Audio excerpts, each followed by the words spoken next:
Alan Holmes stared in disbelief at the feline-like alien female approaching him with unmistakable hunger in her eyes. He was trapped in a spaceship with an alien girl in mating season, and he needed help. Fast. Just hours ago, Alan had been on a routine maintenance mission to the International Space Station.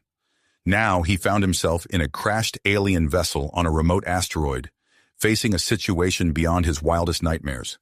The ship's life support systems were failing, and the harsh environment outside made external repairs impossible. As the alien, Mira she'd called herself, drew closer, Alan's mind raced. She'd explained that she was a Cation, a species known for their strength and agility. More importantly, she was entering her people's mating season, a time when Cation females became extremely aggressive and single-minded in their pursuit of a mate. Alan backed away, his eyes darting around the cramped interior of the ship. He'd managed to send a fragmented distress signal using the damaged transmitter, but he knew help might not arrive for weeks, if at all. The realization that he was truly on his own in this alien encounter sent a chill down his spine. During his frantic search for supplies and tools, Alan had stumbled upon something even more disturbing. The ship contained detailed files on human physiology and behavior, evidence that the Cations had been observing Earth for years. Worse still, he'd uncovered information suggesting they were considering Earth as a potential colony world due to their own planet's declining habitability. Now, as Mira's mating urges intensified, Alan faced a multifaceted challenge. He needed to repair the ship, protect himself from Mira's advances, and potentially prevent a future invasion of Earth, all while dealing with limited resources and the increasingly amorous behavior of an alien female in heat. The confined space of the ship seemed to shrink with each passing moment. Alan's breath quickened as he assessed his options. He had to maintain control of the situation, find a way to escape, and somehow communicate with Mira, despite the language barrier and her compromised state. As a trained astronaut, Alan had faced countless simulations and emergency scenarios, but nothing in his years of preparation had equipped him for this. He was alone, billions of miles from home, with an alien whose biology and culture were completely foreign to him. And yet, as he watched Mira's graceful movements and observed the advanced technology around him, Alan couldn't help but feel a mix of fear and fascination. The next few weeks would test every skill he possessed: his technical knowledge, his physical endurance, and his ability to adapt to the unknown. As Mira's piercing gaze met his, Alan steeled himself for the challenges ahead. He was humanity's unexpected ambassador in this bizarre encounter, and the fate of Earth might just rest on his ability to navigate this unprecedented situation. With a deep breath, Alan prepared to face the alien female. It was time to show what a human was capable of, even in the most extreme circumstances. The universe was about to learn that humanity wasn't to be underestimated, especially when backed into a corner. Alan's mind raced as he faced the alien female. He needed a plan. Fast. Backing away slowly, he scanned the ship's interior, looking for anything that might help him. His eyes landed on a panel near the far wall, its lights blinking erratically. "The life support systems," he muttered, a spark of hope igniting in his chest. If he could repair them, it might buy him some time. Without breaking eye contact with Mira, he inched towards the panel. Mira's tail swished back and forth as she advanced, her pupils dilated with primal hunger. Alan's heart pounded in his ears as he reached the panel, fumbling with the latch. It popped open, revealing a maze of alien circuitry. Years of spacecraft maintenance kicked in. Alan's fingers moved deftly, tracing connections and identifying components. Despite the unfamiliar technology, he recognized patterns, systems that mirrored those he'd worked with on Earth. "Okay, I can work with this," he whispered, reaching for a loose wire. A low growl from Mira made him freeze. He turned to see her crouched, ready to pounce. In that moment, Alan made a decision. He had to take control of the situation, not just react to it. "Mira," he said firmly, holding up a hand, "I need to fix this. Do you understand?" "Fix." He mimed, repairing the panel. To his surprise, Mira hesitated. A flicker of comprehension crossed her features. She straightened slightly, her head tilting in curiosity. Seizing the opportunity, Alan turned back to the panel. He worked quickly, rewiring connections and bypassing damaged sections. As he did, he kept talking, his voice calm and steady. "I'm Alan. I'm human. I'm here to help." He pointed to himself, then to the panel. "Fix. Help."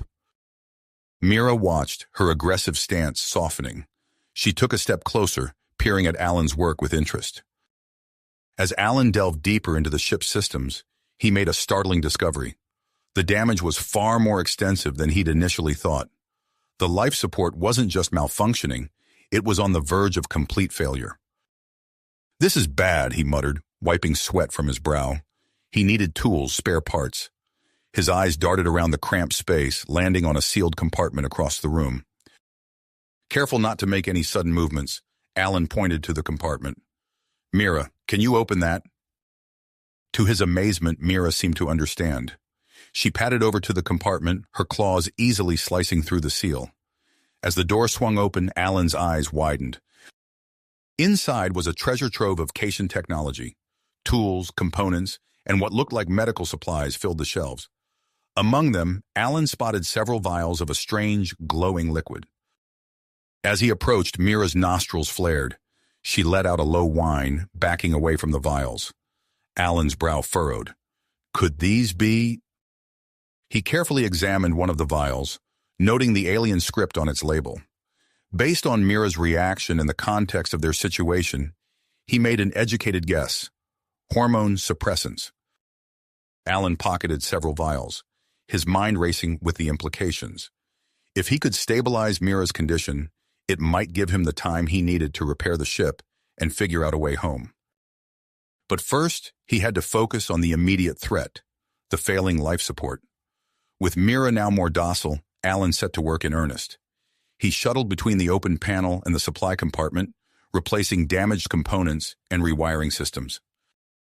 As he worked, he stumbled upon another compartment, this one filled with data storage devices. Curiosity got the better of him, and he activated one.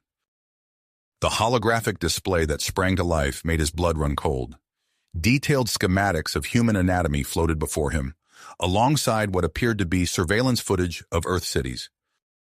"They've been watching us," Alan whispered, his heart pounding. He dug deeper, uncovering files that hinted at something even more disturbing, plans for colonization. A noise from Mira snapped him back to reality. Her condition was deteriorating rapidly, her body trembling with barely suppressed energy. Alan knew he had to act fast. He returned to the life support systems, working with renewed urgency. His fingers flew over the alien controls, making adjustments and repairs. Slowly but surely, the ship's environment began to stabilize.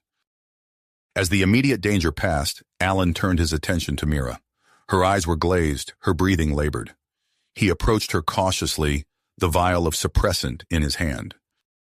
"I hope this works," he murmured, carefully mixing the liquid into a container of what he assumed was Mira's food ration. He offered it to her, holding his breath as she sniffed it suspiciously. To his relief, Mira consumed the mixture. Within minutes, her aggressive posture began to relax. She blinked, looking around as if seeing the ship for the first time. Alan allowed himself a small smile. He'd bought them some time, but he knew it was only temporary. There was still so much to do, repairing the ship, decoding the Cation files, finding a way to communicate with Earth. As if on cue, a faint beeping caught his attention. Alan rushed to the ship's communication array, his heart racing. A signal was coming through, growing stronger by the second. But as he deciphered the alien transmission, his blood ran cold. This wasn't a rescue ship from Earth. The signal identified the approaching vessel as Cation, commanded by someone named Kalar. Alan's mind raced. Who was Kalar? Friend or foe? And how would he react to finding a human aboard a Cation ship? As Kalar's ship drew nearer, Alan faced a critical decision. Should he signal for help and risk capture, or continue his efforts to repair the ship and escape with Mira? He looked at Mira, who was watching him with clear, intelligent eyes. In that moment, Alan realized that his choices now would shape not just his fate, but potentially the future of human-Cation relations. With a deep breath, Alan turned back to the console. Whatever he decided, he knew one thing for certain. The real challenges were just beginning. Alan's fingers hovered over the ship's communication array, his mind racing. The approaching Cation vessel could be his salvation or his doom. With a deep breath, he made his decision. "Here goes nothing," he muttered, activating the damaged transmitter. He composed a message in simple, universal terms, careful to avoid revealing his human identity. "Damaged vessel requesting assistance. Life support critical. Caution advised during approach." Seconds ticked by, feeling like hours. Then a response crackled through the speakers. A deep, authoritative voice filled the cramped cockpit. "This is Commander Kalar of the Cation exploration vessel, Sunfire. We're moving to assist. Prepare for docking procedures." Alan's heart raced. He had mere minutes to prepare. His eyes darted around the ship, mind working furiously. Then he spotted it, a fuse box near the airlock. An idea formed. Working swiftly, Alan rerouted power conduits, creating a makeshift electromagnetic pulse generator. He glanced at Mira, who watched him with glazed eyes, her condition deteriorating. "Hang in there," he said softly. "I'm going to get us out of this." As Kalar's ship approached, Alan donned a Cation environmental suit he'd discovered earlier. The alien fabric felt strange against his skin, but it would have to do. He positioned himself by the airlock, pulse generator at the ready. The ships connected with a metallic clang. Alan took a deep breath, steadying his nerves. As the airlock began to cycle, he triggered the pulse. A wave of energy surged through both vessels. Lights flickered and died. Systems sputtered and failed. In the ensuing darkness, Alan heard confused shouts from the other side of the airlock. The door slid open, revealing Kalar and two officers, their forms barely visible in the emergency lighting. Alan straightened, mimicking the Cation posture he'd observed in Mira. "Report, crewman," Kalar barked, his tail lashing with agitation.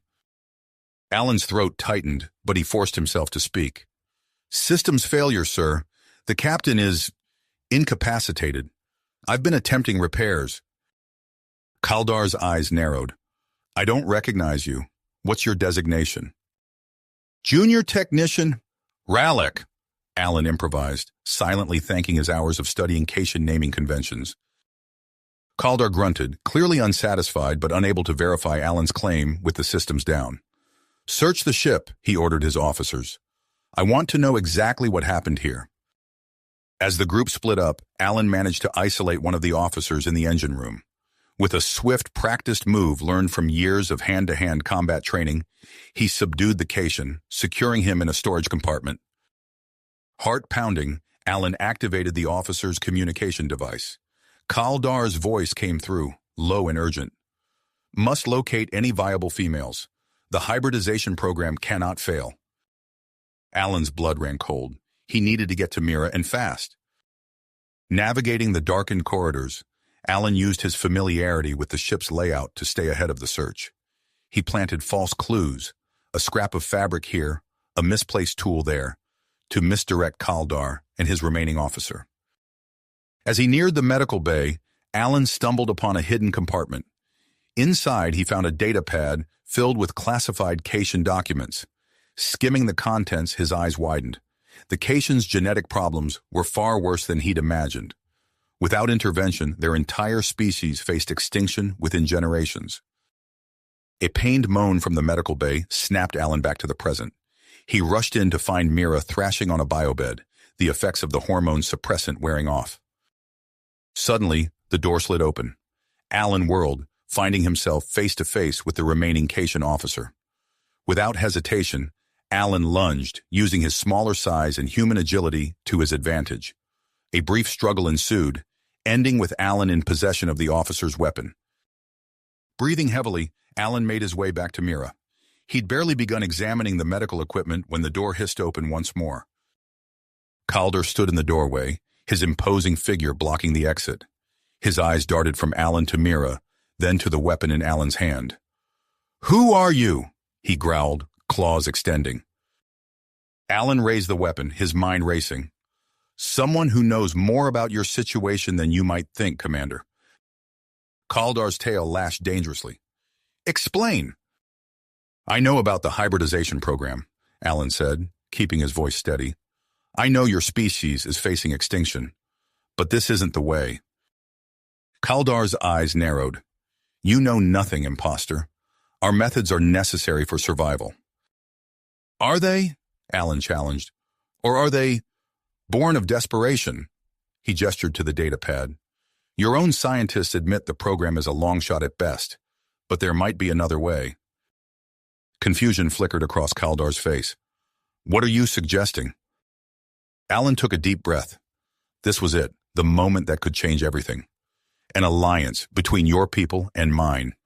I'm human, Kaldar, and I'm offering to be an ambassador, to open diplomatic channels between our species. Kaldar's eyes widened in shock. Before he could respond, alarms blared throughout the ship. A computerized voice echoed through the corridors. Warning! Asteroid structural integrity compromised. Collision imminent. The ship shuddered violently, throwing both Alan and Kaldar off balance. Mira stirred on the biobed, her eyes clearing as the advanced medical equipment worked to stabilize her condition. Alan, she murmured, her gaze focusing on the standoff before her. What's happening? Alan kept his weapon trained on Kaldar, but his voice softened as he addressed Mira. The asteroid's breaking apart. We need to get out of here, fast. Kaldar's face contorted with conflicting emotions. Suspicion, desperation, and a glimmer of hope. If what you say is true, human, then we face a common threat. But how can I trust you? Another violent tremor shook the ship. Sparks flew from a nearby console. Alan met Kaldar's gaze, his voice firm. You don't have a choice. None of us do. We work together, or we die here. What's it going to be, Commander? The ship groaned ominously around them as Kaldar considered his options. The fate of two species hung in the balance, their future determined by this crucial moment as the asteroid threatened to tear itself apart. Time seemed to freeze as Alan and Kaldar locked eyes, the weight of their decision pressing down upon them. Survival first, Kaldar growled, his tail twitching with agitation. We can settle our differences later. Alan nodded, lowering his weapon. Agreed. We need to get to the control room now.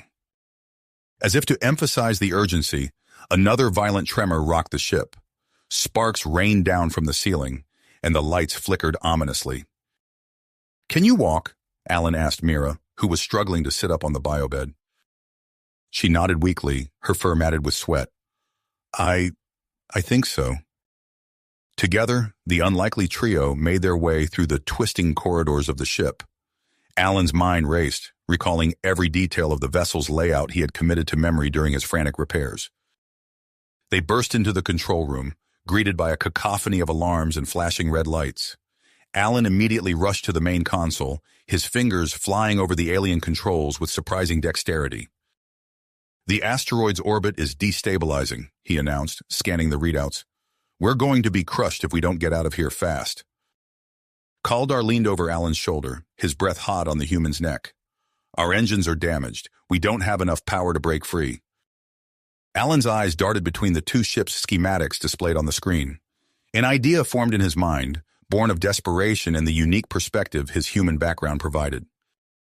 We might if we combine the power of both ships, he said, already beginning to input commands.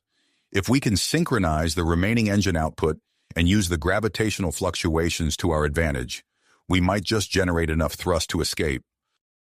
Kaldar's eyes widened in surprise. That's surprisingly clever, human, but the timing would have to be perfect. Then let's make it perfect, Alan replied, his voice steady despite the adrenaline coursing through his veins. As they worked feverishly to implement Alan's plan, a soft thud behind them caught their attention. Mira had collapsed to the floor, her body convulsing violently. Mira! Alan exclaimed, rushing to her side. Her fur was hot to the touch, her eyes unfocused and dilated. The stress of the situation had accelerated her mating cycle, pushing her body to the brink. Alan's hand went to the pocket where he'd stored the vials of hormone suppressant. Only one remained. He hesitated for a split second, knowing the unpredictable effects it could have on her already unstable physiology. But as Mira's condition worsened before his eyes, Alan made his choice. With practiced precision, he injected the last dose into her neck. The effect was almost immediate. Mira's convulsions subsided, her breathing steadied. But Alan knew this was only a temporary solution. They needed to find a more permanent way to help her, and soon. "We need to focus," Kaldar's gruff voice cut through Alan's thoughts. "The asteroid is breaking apart faster than anticipated." Reluctantly, Alan left Mira's side and returned to the console. The next few minutes were a blur of frantic calculations, precise adjustments, and tense silence broken only by the groaning of the asteroid around them. "Now!" Alan shouted, slamming his hand down on the console. The combined engines of both ships roared to life, their power harmonizing in a way that sent vibrations through the entire vessel. For a heart-stopping moment, nothing seemed to happen. Then, with a violent lurch, they began to move. "It's working!" Kaldar exclaimed, his usual stoic demeanor cracking with a hint of excitement. But their elation was short-lived. As the ships broke free from the asteroid's pull, a new set of alarms began to blare. "Life support systems are failing," Alan announced, his eyes scanning the readouts in disbelief. "The electromagnetic pulse I used earlier, it must have caused more damage than I thought." Kaldar's face darkened. "How long do we have?" Alan's fingers flew over the console, running calculations. "At current rate of oxygen depletion, less than 2 hours." The control room fell silent save for the persistent blare of alarms. Alan could almost see the gears turning in Kaldar's mind, weighing his options, considering the unthinkable. Finally, the Cation commander spoke. "Your offer of an alliance. Did you mean it?" Alan nodded slowly, acutely aware of the gravity of the moment. "Every word." Kaldar's tail twitched nervously. "Then I propose a deal. Safe passage back to Earth for you, in exchange for your help repairing our ships, and your promise to act as an ambassador between our peoples." "Agreed," Alan said without hesitation. "But I have a condition of my own. We find a way to help Mira, permanently." Kaldar's eyes narrowed. "Agreed, but you must also undergo genetic compatibility tests. If there's any chance human-Cation hybridization is possible, we need to know." Alan swallowed hard, the implications of Kaldar's request sinking in. But with oxygen levels dropping and Mira's life hanging in the balance, he knew he had no choice. "Deal?" he said, extending his hand. Kaldar looked at it quizzically for a moment before grasping it with his own clawed appendage. The handshake was brief but firm, sealing a pact that could change the course of both their species. As they set to work on emergency repairs, Alan's mind whirled with the enormity of what had just transpired. He'd gone from prisoner to potential ambassador in a matter of hours. And now, as he glanced at Mira's unconscious form, he realized his responsibilities extended far beyond his own survival. Little did he know, the true scope of his situation was about to expand even further.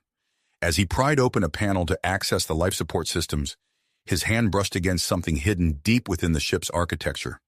A secret compartment containing a single data crystal that would shake the foundations of everything he thought he knew about human-Cation relations. The real challenges, it seemed, were only just beginning.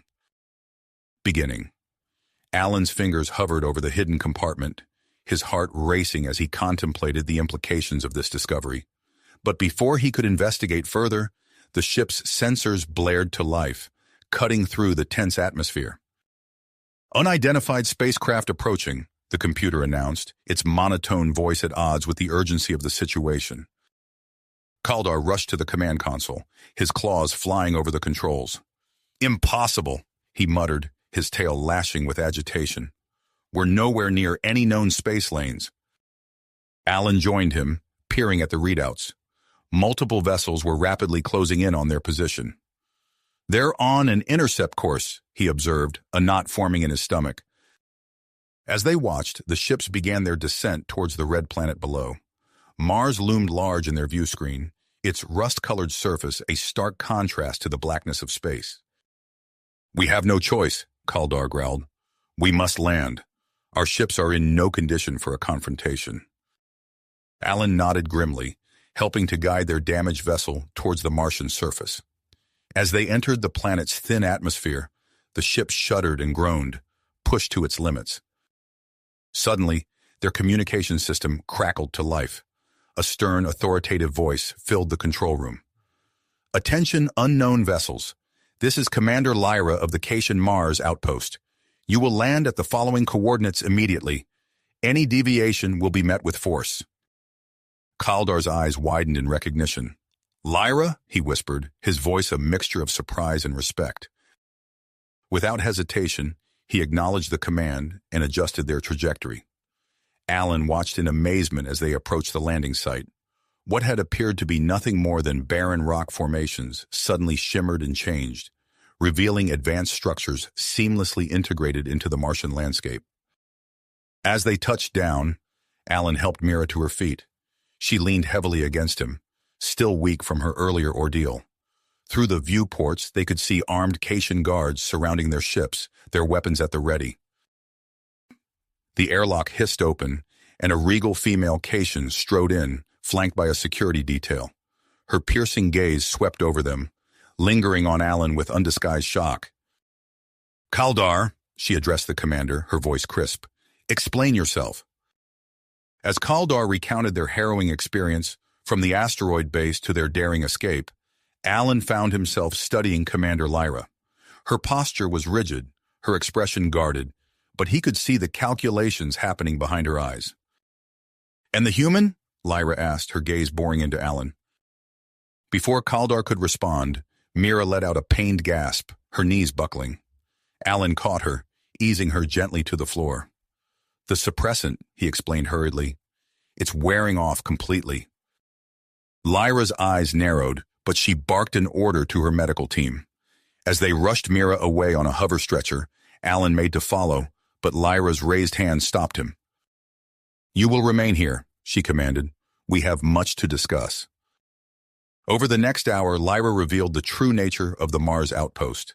Alan listened in growing astonishment as she detailed their years of secret observation of Earth, the debates over making contact, and the outpost's role as a last bastion for Cation civilization.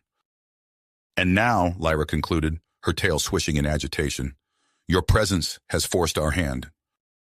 Alan met her gaze steadily. "I understand the gravity of the situation, Commander, but I also see an opportunity here, a chance for both our species to benefit." Lyra's whiskers twitched. "Perhaps, but until we can determine the best course of action, you will remain here under our supervision." Kaldar stepped forward, his fur filled. "With all due respect, Commander, Alan has agreed to act as an ambassador for our people. He cannot fulfill that role if he's confined here." As the two Cations argued, Alan's mind raced. He thought of Mira, of the fragile trust he'd built with Kaldar, of the weight of responsibility now resting on his shoulders. An idea formed, and he cleared his throat. "I have a proposal," he said, drawing their attention. "I'll stay at the outpost temporarily. I can learn about your culture, help establish diplomatic protocols, but I have one condition. Mira stays with me as my liaison and cultural interpreter." Lyra's eyes narrowed, considering. After a long moment, she nodded curtly. "Agreed, but understand this, human. You are here on our terms.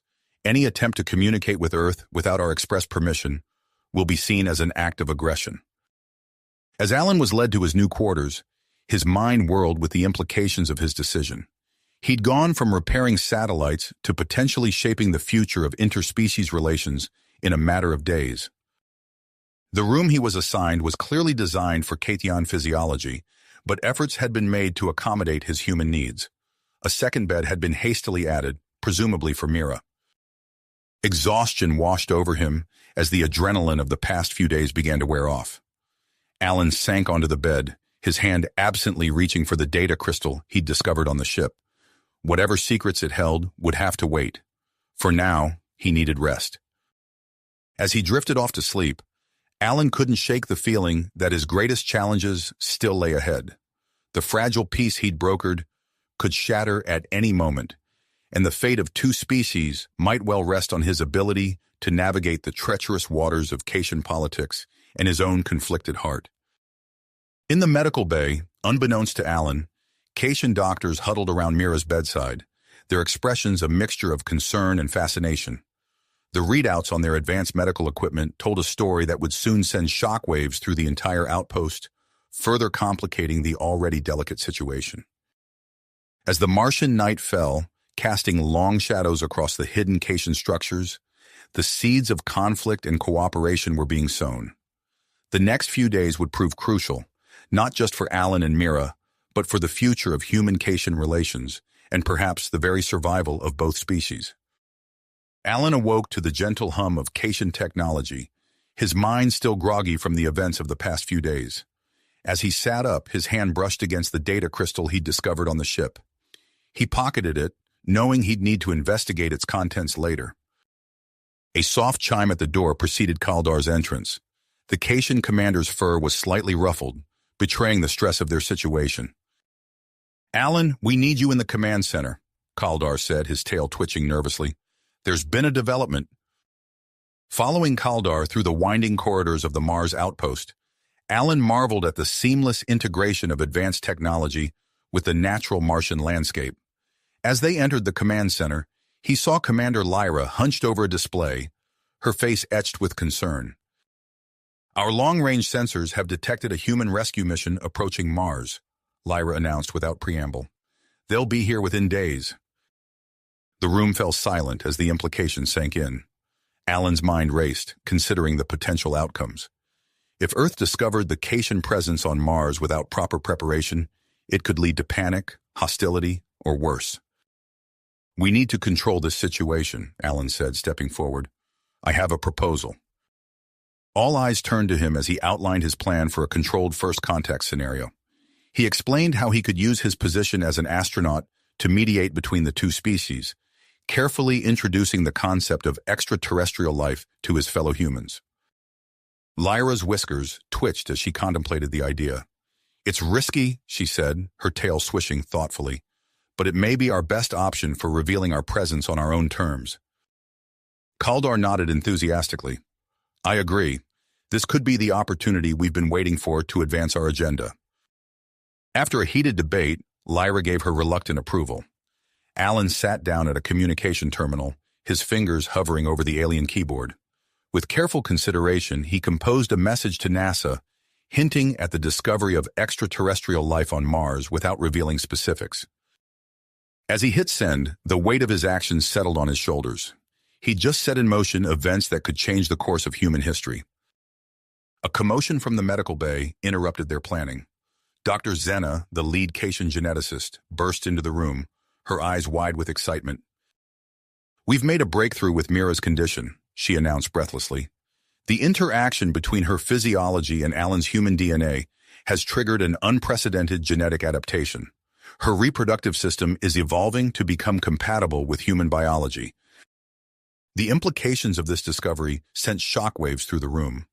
Kaldar's eyes gleamed with impossibly strong excitement, while Lyra's expression remained guarded. Dr. Zena turned to Alan, her gaze intense. "We have a proposal for you, Alan. It's unconventional, but it could be the key to saving our species." Before she could elaborate, alarms blared throughout the facility. Security feeds flickered to life, showing a group of armed Cations forcing their way into the medical wing. "Purists," Kaldar growled, recognizing the leader. "Vextor and his followers. They must have learned about Mira's condition." Without hesitation, Alan sprinted towards the medical bay, Kaldar and a team of loyal guards close behind. The corridors echoed with the sounds of struggle as they approached.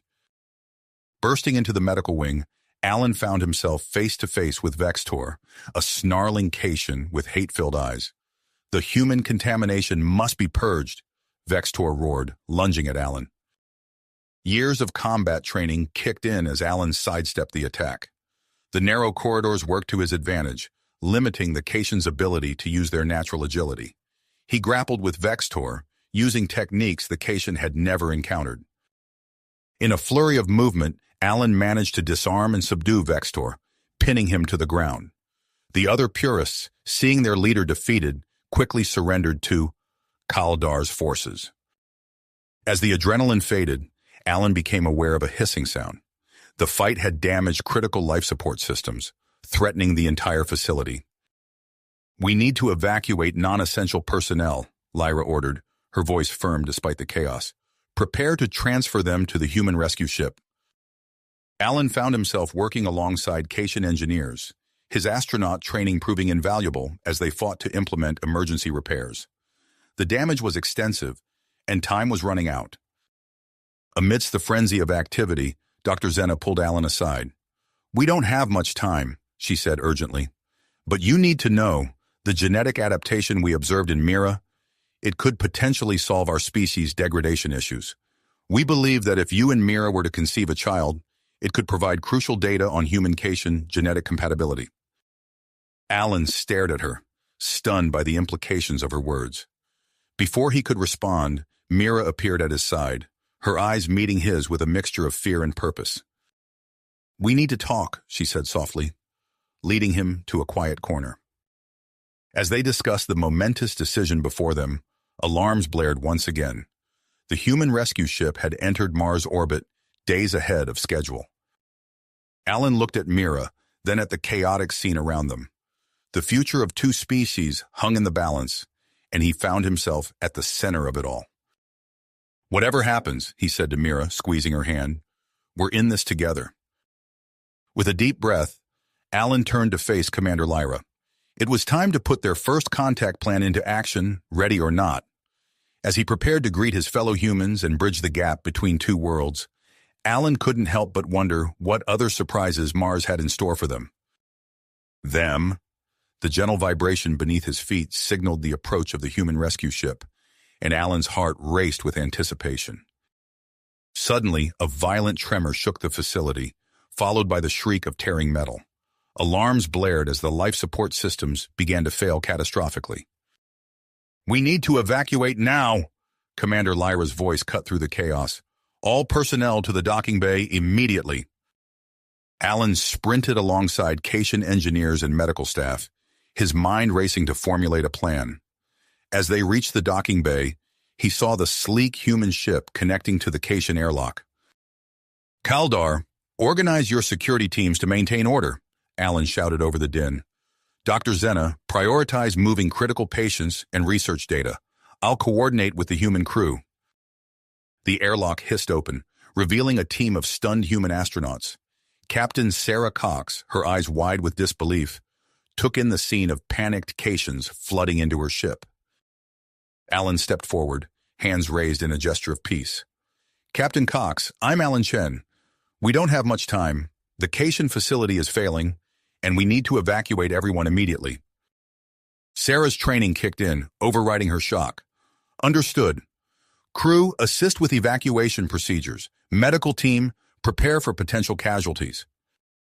As humans and Cations worked side by side, Alan found himself at the center of a whirlwind of activity. He translated orders, calmed frightened individuals, and helped guide the flow of evacuees onto the rescue ship. Amidst the chaos, Dr. Zena appeared at his side, her fur filled with urgency. "Alan, I need to speak with you and Mira immediately. It's crucial." They found Mira helping a group of young Cations board the ship. Dr. Zena pulled them into a quiet corner, her voice low and intense. "The stress of the situation has accelerated Mira's genetic adaptation," she explained rapidly. "We have a very limited window of opportunity for conception. This might be our only chance to create a human-Cation hybrid and potentially save our species." Alan and Mira exchanged a look of shock and uncertainty. The weight of the decision pressed down on them, even as the evacuation continued around them. "We don't have much time," Dr. Zena urged. "You need to decide now." After a moment of silent communication, Alan nodded to Mira. "We'll do it," he said firmly.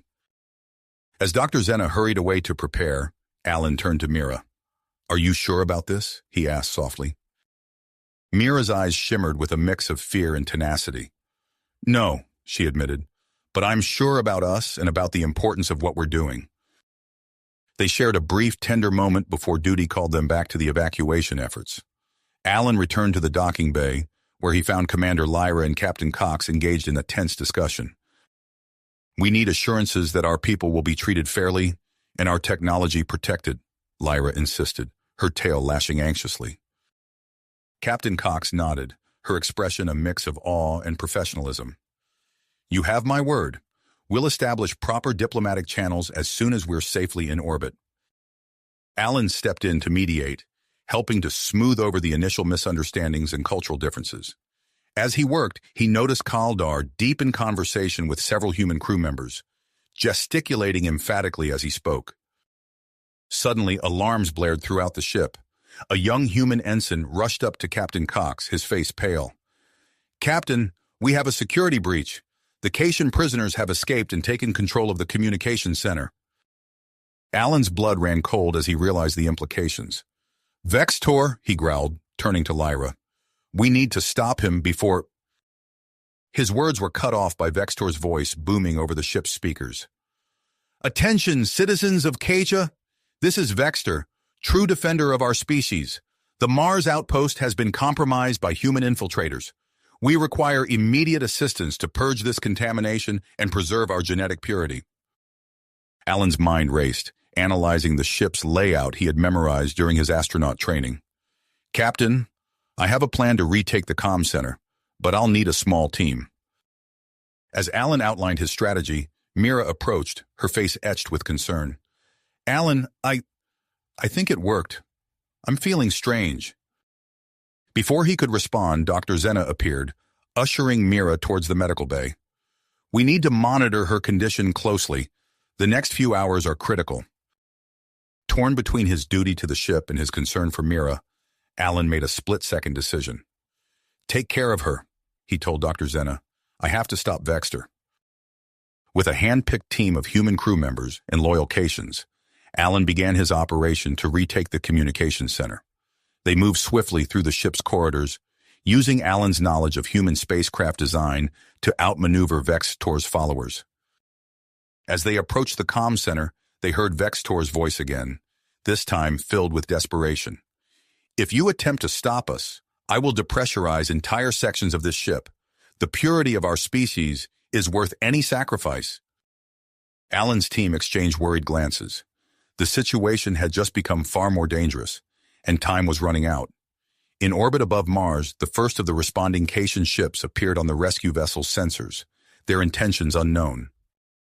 With the fate of two species hanging in the balance, Alan prepared to make his move against Vextor. The next few moments would determine whether this historic encounter would lead to peace or conflict, and Alan found himself at the center of it all, carrying the hopes of humans and Katians alike. Alan's mind raced as he assessed the situation. The approaching Cation vessels loomed on the rescue ship's sensors, their intentions unclear. He knew he had to act fast to prevent a potential interspecies conflict. "Captain Cox, I need control of the ship's power systems," Alan said, his voice steady despite the tension. The captain nodded, granting him access. Alan's fingers flew across the control panel, initiating a series of carefully timed power surges throughout the ship. The lights flickered, and a low hum reverberated through the corridors. "Now," Alan signaled to his team.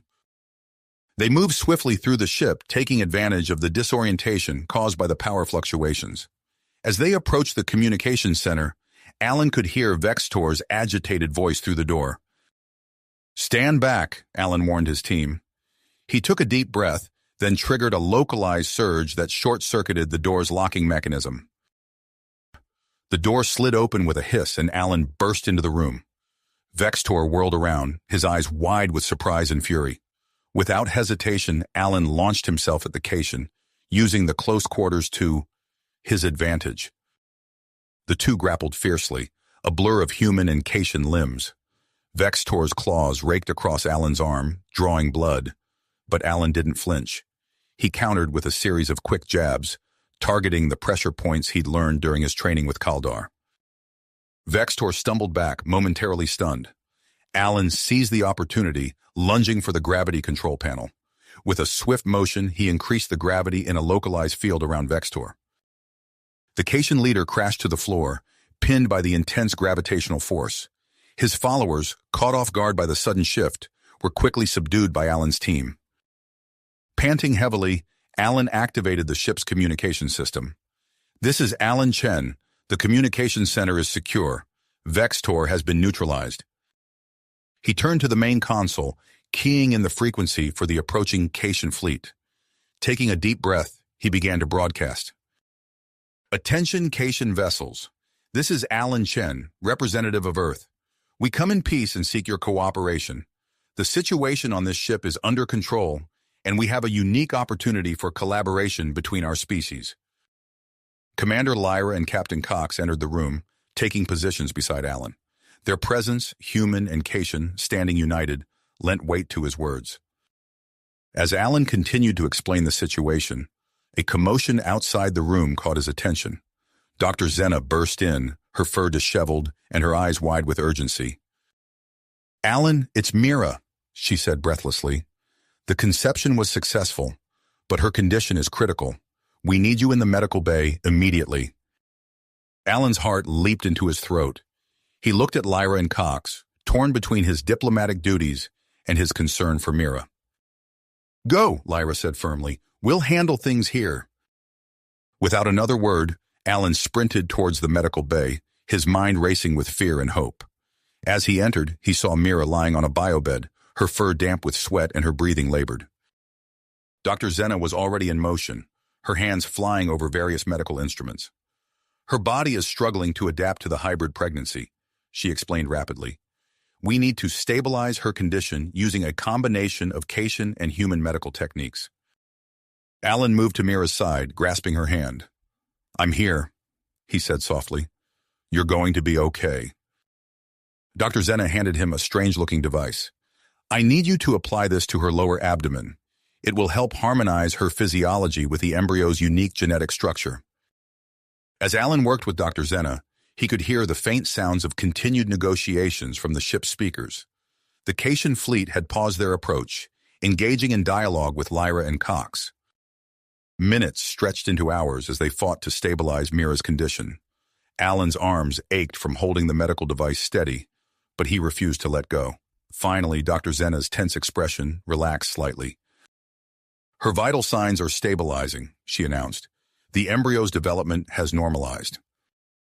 Alan sagged with relief, pressing his forehead to Mira's. Her eyes fluttered open, and a weak smile crossed her face. Before they could speak, Kaldar's voice came over the ship's communication system. "Alan, we need you on the bridge. The High Matriarch of the Cation people has arrived." With a reassuring squeeze of Mira's hand, Alan hurried to the bridge. As he entered, he saw a regal Cation figure stepping through the airlock. The High Matriarch's presence commanded immediate respect, silencing both humans and Cations alike. "High Matriarch," Alan said, bowing his head in greeting, "we are honored by your presence." The matriarch's piercing gaze swept over the assembled group. "I have long suspected the existence of this outpost," she revealed, her voice rich and authoritative. "I allowed it to continue, hoping it might lead to a solution for our species' survival." She turned to Alan, her expression softening slightly. "Your actions today, and those of your companions, have shown great courage and vision. You have bridged the gap between our species in ways we never imagined possible." As discussions between the human and Cation leaders began in earnest, Alan received a message from Dr. Zena. The procedure had been successful, Mira was stable, and the hybrid embryo was developing normally. Alan excused himself, rushing back to the medical bay. He found Mira sitting up, her color much improved. Their eyes met, and a wave of emotion passed between them. "We did it," Mira said softly, her hand resting on her abdomen. Alan took her hand in his, marveling at the enormity of what they had accomplished. As he sat beside her, he could hear the continued negotiations echoing through the ship's speakers. The future was uncertain, but for the first time since this incredible journey began, Alan felt a sense of true hope. Together, they had taken the first step towards a new era of interspecies cooperation. As Mira rested her head on his shoulder, Alan's mind turned to the challenges and wonders that lay ahead, both for them and for the future of human-Cation relations. You have reached the end of the story.